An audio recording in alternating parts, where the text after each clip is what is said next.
The call came on a Tuesday evening while I was reviewing quarterly reports in my home office. Emma, honey, we need to talk about Thanksgiving, Mom began, her tone careful. Too careful. I minimized the spreadsheet showing our company's $340 million revenue projection. What's up? Well, Ashley's fiancé, Harrison, his family is very established. Old Boston money. They have certain expectations about. She doesn't want me there, I finished flatly. It's not like that, sweetie. It's just. Harrison doesn't know about your situation. Ashley told him our family is successful and having you there, well. Mom trailed off. Dad's voice joined in. He'd been listening on speaker. You understand, right? First impressions matter with these people. The Whitfields are connected to everyone who matters in Boston. We can't risk. Risk what exactly? I kept my voice neutral. You know what I mean, Emma. You're 32, still renting that studio apartment, working some entry-level job we don't really understand. Harrison's bringing his parents. His father sits on 3 Fortune 500 boards. His mother chairs the Museum of Fine Arts Gala Committee. Ashley's voice suddenly cut in, shrill and defensive.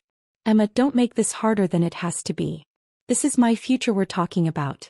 Harrison thinks I come from a family of achievers. Do you know what he'd think if he met you? I looked at the framed Forbes 30 Under 30 cover on my wall from 3 years ago. At the Incorporated Magazine Female Founder of the Year award from last month. At the stack of term sheets from venture capital firms offering to buy into my company at a $2.8 billion valuation. I understand perfectly, I said quietly. Oh, thank God, Mom sighed with relief. I knew you'd be reasonable about this. We'll do something special, just the two of us, maybe next weekend. Actually, I'll be in Singapore next weekend. Closing an acquisition. Silence. An acquisition? Dad's voice dripped with skepticism. Emma, you don't need to make things up. We're not judging you. I'm not making anything up. But that's fine. Enjoy your Thanksgiving. I hung up before they could respond. Growing up, I was always the difficult one. Ashley was 3 years younger, blonde and bubbly, effortlessly charming. She'd majored in communications, joined the right sorority, dated the right boys. She worked in marketing at a mid-sized firm, made $65,000 a year, and lived in a trendy apartment Dad helped her afford. I'd been the weird one. The one who spent weekends teaching myself to code instead of going to parties. The one who turned down a business degree to study computer science and mathematics. The one who dropped out senior year to join a startup. That decision had created a permanent rift. You're throwing away your future, Dad had shouted when I told them. Do you know how many people would kill for your opportunities?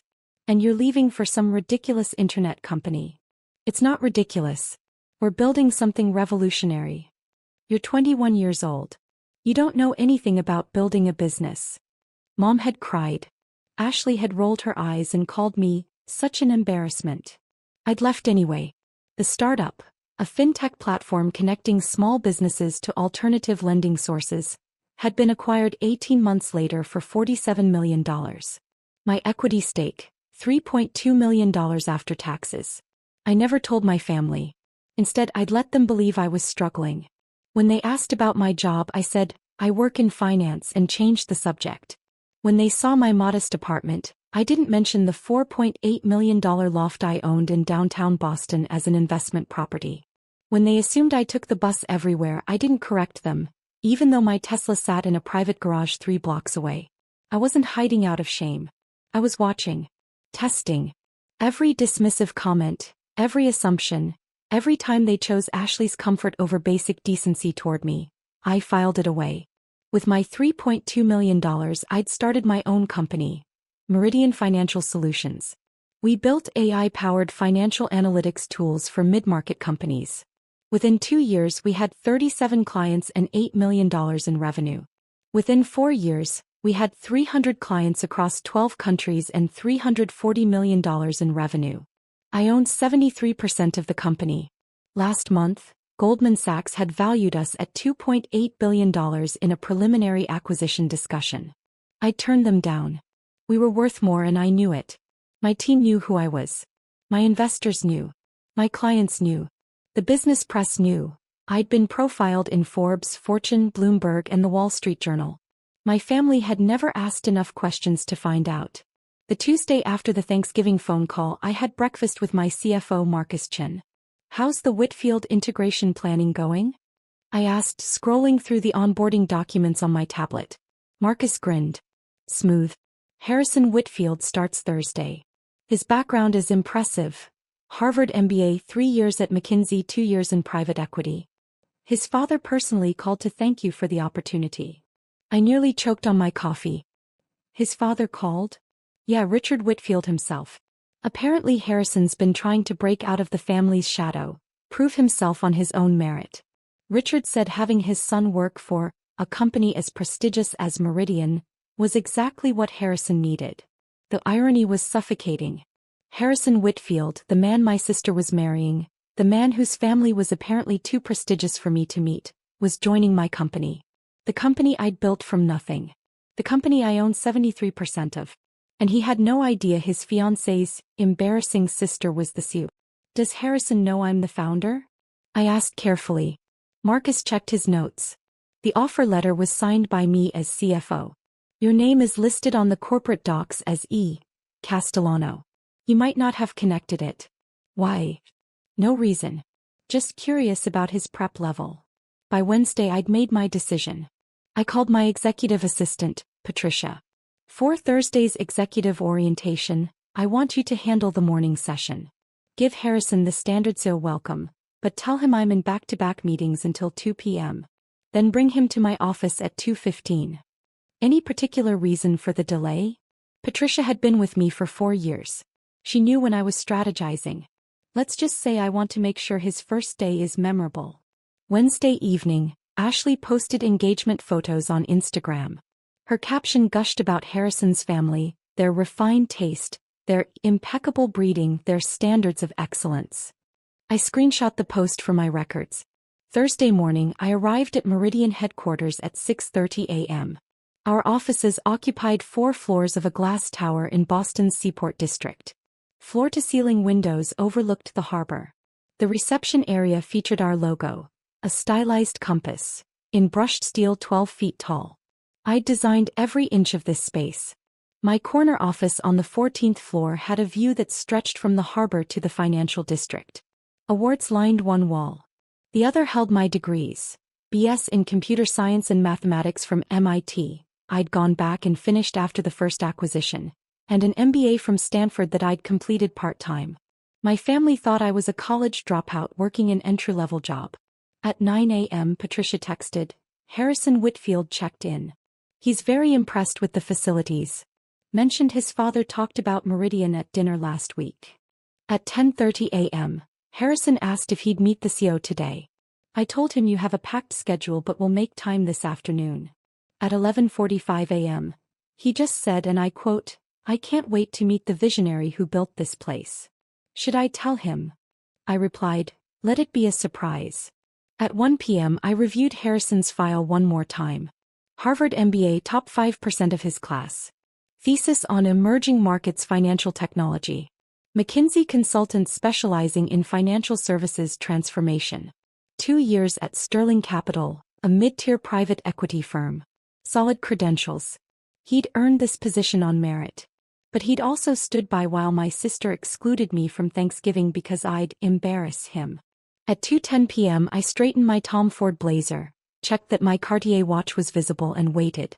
Patricia's voice came through the intercom. "Miss Castellano, your 2:15 is here. Send him in." I stood behind my desk, silhouetted against the floor-to-ceiling windows, the Boston skyline glittering behind me. The door opened. Harrison Whitfield walked in wearing a navy Brooks Brothers suit, his Harvard class ring visible, his posture confident. He was tall, handsome in a conventional way, with the easy smile of someone who'd never been told no. He extended his hand toward me, his expression friendly and professional. Then he actually looked at my face. The smile froze. The color drained from his cheeks. His hand, still extended, began to shake. "You." His voice came out as a whisper. "You're Emma." I smiled politely and shook his hand firmly. "Harrison. Welcome to Meridian Financial Solutions. I'm Emma Castellano, founder and CEO. Please have a seat." He didn't sit. He stood there, hands still in mine, staring like he'd seen a ghost. Ashley's sister, he said faintly. You're Ashley's sister, Emma. That's correct. Though I prefer to be known here as the founder and CEO of a company you just joined as VP of Finance. I released his hand and gestured to the chair. Shall we discuss your role? He sank into the chair, his face cycling through shock, confusion, and what looked like rising panic. I don't. Ashley said you were. He couldn't finish the sentence. What did Ashley say exactly? I kept my voice pleasant, professional. I sat down and folded my hands on my desk. Harrison swallowed hard. He said you worked some entry-level position. That you lived in a studio apartment. That you'd struggled since dropping out of college. I see. And what else did she tell you about me? That you were. He stopped, clearly realizing how this would sound. That you'd be inappropriate for Thanksgiving. That meeting you would give my family the wrong impression of hers. I nodded slowly. And you agreed with that assessment? It wasn't a question. Harrison's face flushed. I trusted Ashley's judgment about her own family. I didn't think to question. You didn't think to question why someone's own sister would be excluded from a family holiday? I kept my tone level, letting the words speak for themselves. Miss Castellano, I had no idea that you were. Were what? Successful? Educated? Worth taking seriously? I opened a folder on my desk. Let's discuss your role here, shall we? As VP of Finance, you'll oversee our financial planning, analysis, and reporting functions. You'll work directly with Marcus Chin, our CFO, and you'll report to him. Indirectly, you report to me as I maintain final approval on all strategic financial decisions. Harrison's face had gone from pale to flushed. I need to call Ashley. You can call her during your lunch break. Right now we're in an orientation meeting. I slid a document across the desk. This is your 30-day roadmap. I expect weekly progress reports every Monday by 9 a.m. Questions? He stared at the document without seeing it. Does Ashley know you own this company? Ashley has never asked what I do for a living beyond my vague answer of finance. Neither has anyone else in my family. They made assumptions and I saw no reason to correct them. I leaned back in my chair. Now about your first project. We're analyzing the acquisition of a European fintech firm. I need your assessment of their capital structure by next Wednesday.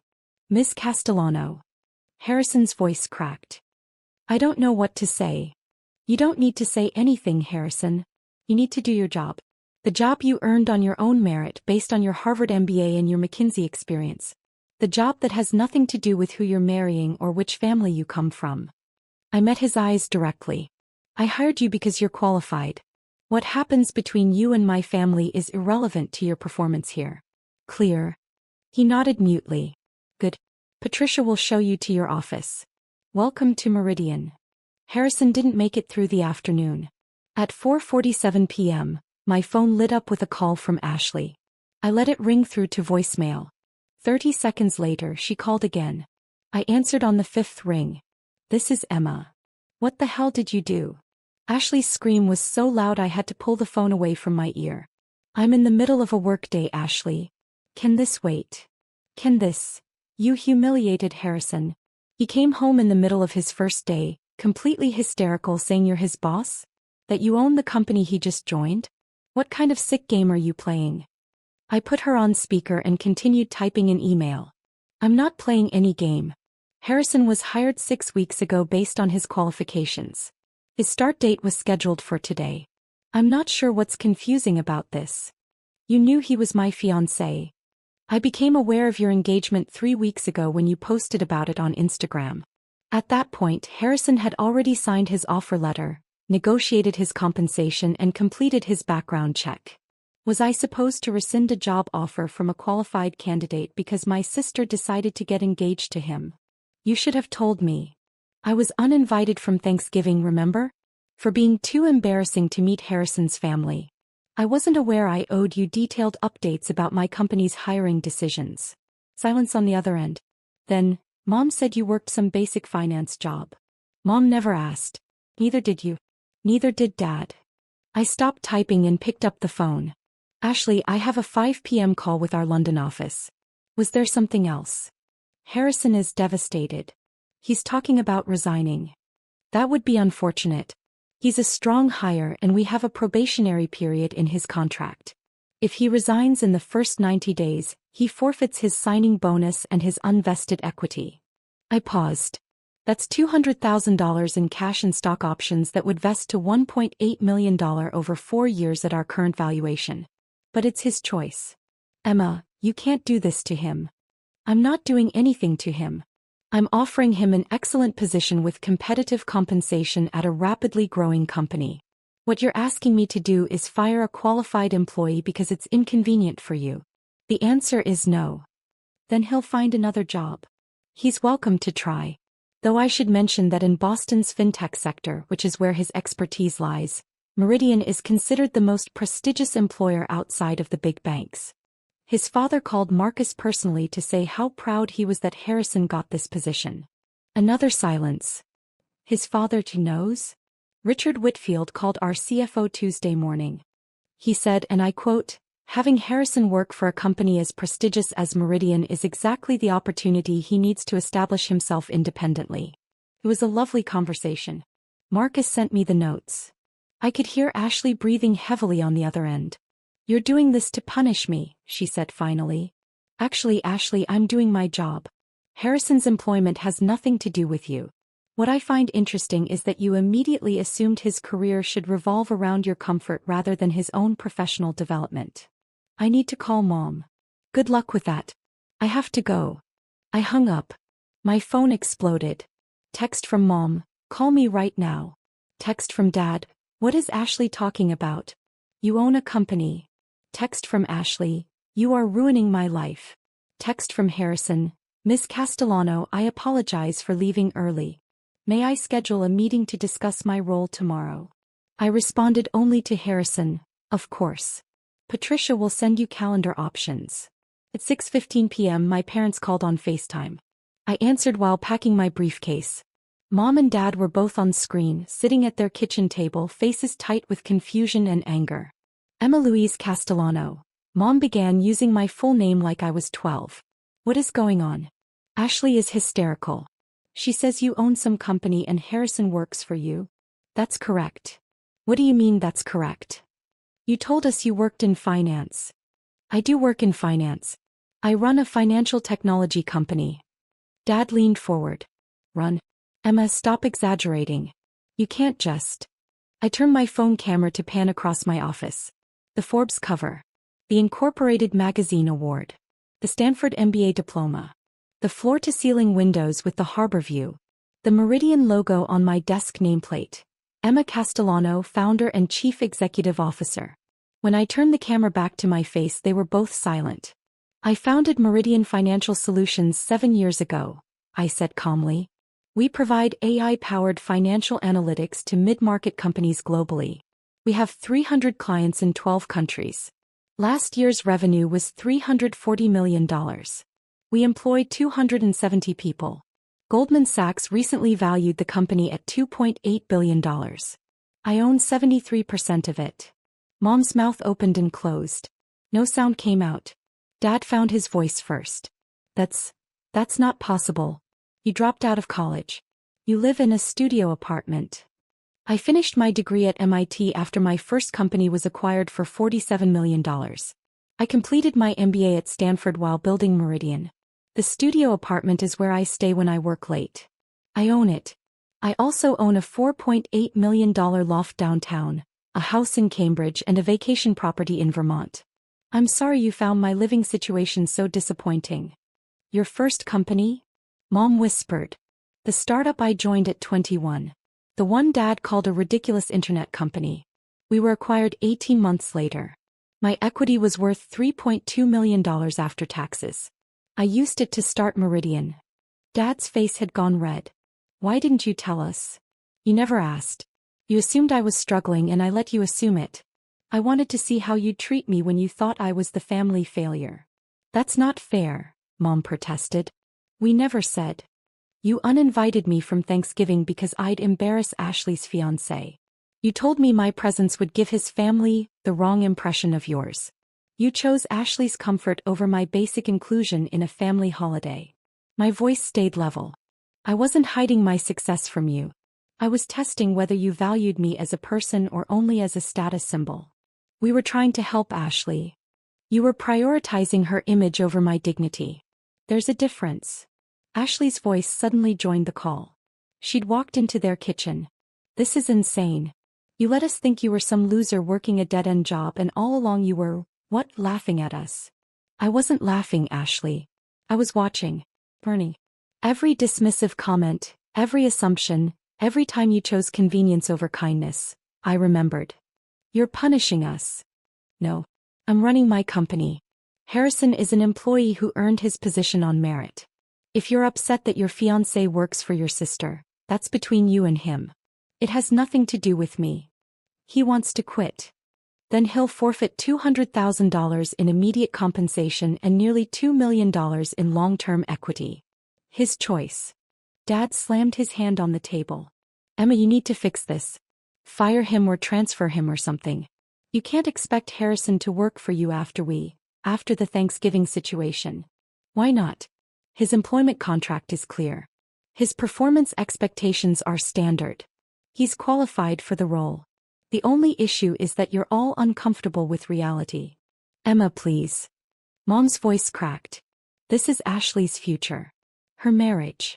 Don't destroy it because you're angry with us. I stopped packing my briefcase and looked directly at the camera. I'm not destroying anything, Mom. You are. You decided I was too embarrassing to attend a family holiday. You decided my presence would harm Ashley's relationship. You decided my worth as a family member was less important than impressing people you'd never met. I picked up my phone. Harrison's employment isn't the problem. Your values are. That's not, we didn't mean. You absolutely meant it. You said it explicitly. And now you're facing a consequence you didn't anticipate. The sister you dismissed as a failure is actually successful, and that success is inconvenient for you. Ashley grabbed the phone from Mom. Her face filled the screen, mascara running. I hate you. You did this on purpose. You hired Harrison just to humiliate me. Ashley, I hired Harrison 6 weeks ago. You got engaged 3 weeks ago. I didn't orchestrate your fiancé applying to my company. But I'm also not going to sabotage my own business because you find reality uncomfortable. Then I'll tell Harrison to quit. He will if I ask him to. That's between you and Harrison. But you should know that his father is incredibly proud of this position. Richard Whitfield personally called to express his gratitude that his son was joining such a prestigious firm.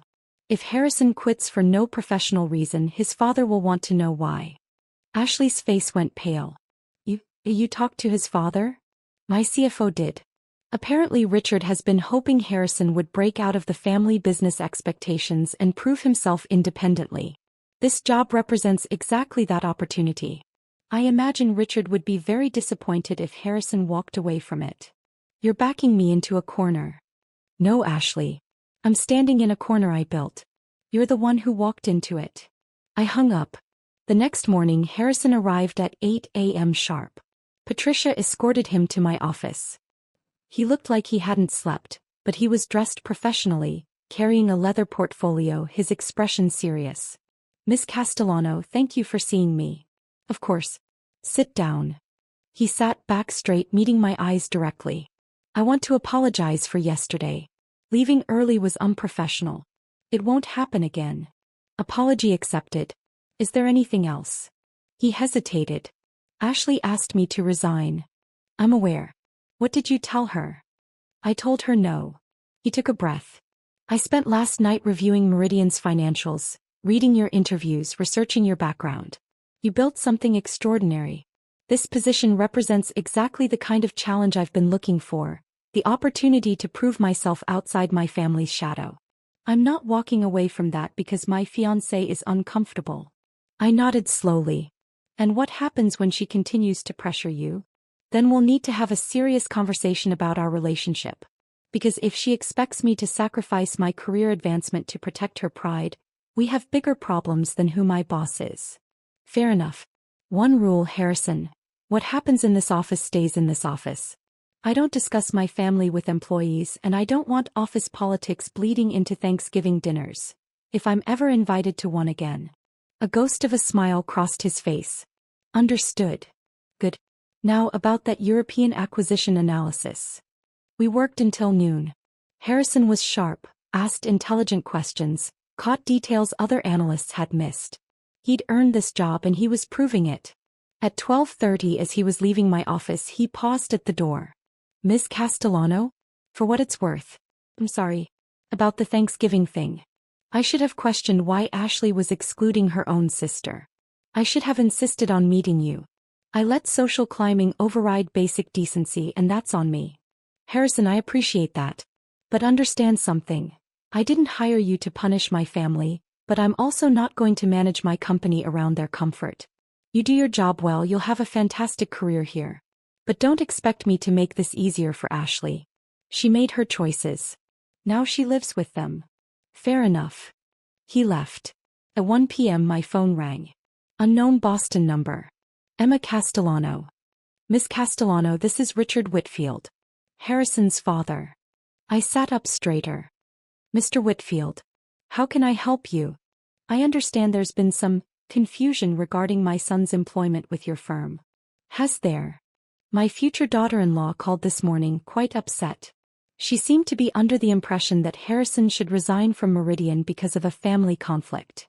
His voice was cool, measured. "I wanted to reach out personally to clarify my position on this matter. I appreciate you calling. Ms. Castellano, I've spent my career watching young people sacrifice genuine opportunity for social convenience. When Harrison told me he'd been offered a VP position at Meridian, I was thrilled. Your company represents the future of financial technology. Working under your leadership is exactly what he needs. I'm glad you think so. I also understand that you're Ashley's sister. The sister who apparently wasn't suitable for Thanksgiving dinner." I said nothing. My son made a poor judgment call in supporting that decision. He knows it. I know it. And now he has the opportunity to prove that his professional judgment is better than his social judgment. I trust he'll take that opportunity seriously. He's been very professional so far. Good. And Miss Castellano? If my future daughter-in-law continues to pressure Harrison to resign, she and I will have a very different kind of conversation. I don't tolerate my family throwing away real achievement for imaginary status. Harrison works for you because he earned it. That's the end of the discussion. I appreciate you sharing that, Mr. Whitfield. One more thing. My wife and I would like to invite you to dinner next week.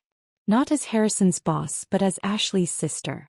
We'd like to meet you properly, given that you'll be family soon." I smiled. I'd be honored. After we hung up, I texted Ashley, "Had a lovely conversation with Richard Whitfield. He and his wife invited me to dinner next week. I accepted." Her response came in seconds. "You're destroying my life." I didn't reply. Thanksgiving was 3 weeks away. I didn't receive another invitation to my family's dinner, but I did receive something else. A formal invitation to Thanksgiving at the Whitfield family estate in Brookline. Richard and his wife Catherine had insisted. "We're hosting Harrison's side this year," Catherine explained during our dinner the previous week. "It's important to us that both sides of his future family are represented. You'll join us, won't you?" I'd agreed. When I told Ashley, her response was a string of crying emojis and the message, "I can't believe you're doing this to me." I replied, "I'm having Thanksgiving dinner with my future in-laws. You're welcome to be there too." The day before Thanksgiving my mother called. "Emma, we need to talk about this Whitfield situation." "What situation?" "You're having Thanksgiving with them. Ashley is beside herself." "Mom, they invited me." I accepted. Ashley was also invited. She can accept or decline as she chooses. But she feels like you're taking over her relationship. I'm attending a family dinner I was actually invited to, unlike the one I was excluded from. I'm not sure why that's taking over anything. Silence. Then quietly, "Your father and I would like to see you. Before Thanksgiving. Could you come to dinner this week?" "Why?" "Because we need to talk. Really talk. About everything." I considered. "Monday. 7 p.m. I'll come to the house." "Thank you." Monday evening I drove to my parents' house in my Tesla. The same house I'd grown up in, the same driveway where Dad had yelled at me for dropping out of college.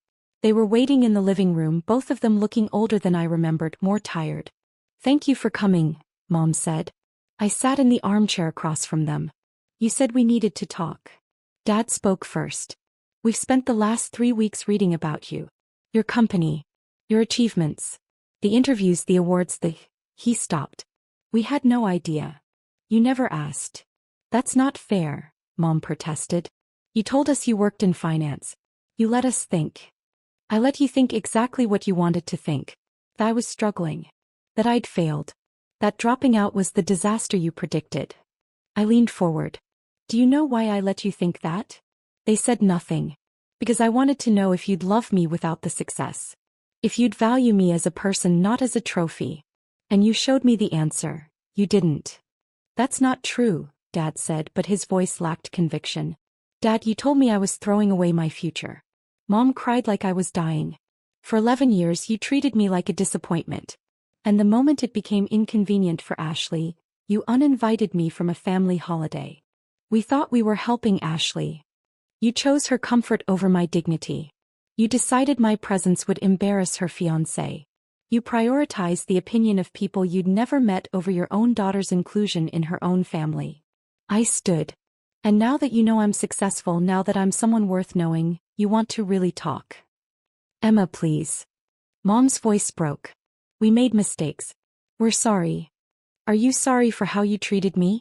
Or are you sorry that I turned out to be someone important and you missed it? The question hung in the air.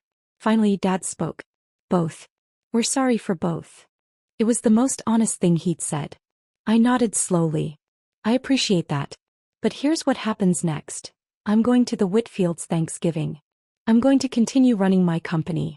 Harrison is going to continue being an excellent employee. And you're going to figure out whether you want a relationship with me as I actually am, or whether you only want a relationship with the version of me that makes you look good. That's not fair, Mom whispered. Neither was Thanksgiving. I left. Thanksgiving Day arrived cold and clear. I drove to the Whitfield estate in Brookline, a sprawling colonial with views of the reservoir. Mercedes and BMWs lined the circular driveway. I parked my Tesla next to a Bentley. Catherine Whitfield met me at the door herself, elegant in a cashmere sweater set, her smile genuine. Emma, we're so glad you could make it. Come in, come in. The house was beautiful, tasteful, filled with the kind of quiet wealth that didn't need to announce itself. Family photos lined the hallways. Classical music played softly. In the living room, Harrison stood with a group of relatives, Ashley beside him in a designer dress, her smile brittle. When she saw me, her face went pale. Richard Whitfield appeared at my elbow. Emma, let me introduce you to everyone. This is my brother Thomas and his wife Linda, my sister Margaret, our cousins from New York. He introduced me as Harrison's brilliant boss and future sister-in-law. And every single person wanted to talk about Meridian, about AI and financial services, about my journey from MIT to CU. Ashley stood frozen, watching me discuss market disruption with a former Treasury Secretary, debate regulatory frameworks with a federal judge, share startup war stories with a venture capitalist who'd tried to invest in my Series A. No one asked what I did for a living. They already knew. No one treated me like an embarrassment. They treated me like an equal. At dinner, I sat between Catherine and the Treasury Secretary. Ashley sat at the far end of the table, barely speaking, her careful fantasy crumbling with every conversation. During dessert, Richard stood and raised his glass. I want to thank everyone for being here today. Family is about more than blood. It's about the people who challenge us to be better, who celebrate our achievements, and who stand by us in our struggles. He looked directly at me. This year we're grateful to welcome Emma Castellano into our family. Not because of her achievements, though they're remarkable, but because she represents the kind of integrity and strength we value. Welcome, Emma. Everyone raised their glasses. I looked down the table at Ashley. She was crying silently, mascara running again. But this time Harrison wasn't comforting her. He was raising his glass to me, a small smile on his face, respect in his eyes. After dinner, as guests mingled over coffee, Ashley cornered me in the hallway. You won, she said flatly. Are you happy now? I looked at my little sister, this person who'd spent years secure in her position as the favored one, now facing the reality that favoritism wasn't the same as value. Ashley, I didn't win anything. I just stopped losing. That's basically the same thing. No, it's not. Winning would mean I wanted your life. I don't. I built my own. I paused. You could have built yours too instead of tearing mine down. I didn't tear anything down. You were the one hiding. I was the one existing. You were the one who decided my existence was embarrassing. I set down my coffee cup. The difference between us, Ashley, is that I never needed you to fail for me to succeed. But you needed me to fail to feel successful. And that's something you'll have to figure out on your own. I walked away. Outside, the sun was setting over the reservoir, painting the sky in shades of orange and gold. My phone buzzed. Text from Mom. Your father and I want to try again. Really try. Would you come to Christmas? Just us. No expectations. No performance.